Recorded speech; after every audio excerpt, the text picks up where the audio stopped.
In this Solidworks tutorial, I'm going to show you how to add custom properties to a part. So we can, ultimately, if you have it saved in a vault in PDM, you can map the variables to your custom properties to show on the data card. So as we all know, if we go to our mass properties here, it exports, it evaluates the density, mass, volume, other physical properties. Let's make custom properties now out of that, and eventually we can build our own custom property templates, which I can show you in the next video. But if we go to File, Properties, under the Custom tab, this will be regardless of configuration at the global level.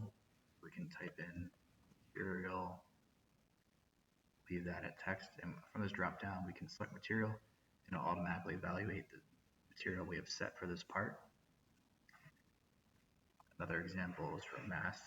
If we want to display that in our data card in the vault, we'll add it as a custom property first and select mass, so you can see it automatically evaluates in the units you have set the part to. Let's do volume, and we'll select volume from this list.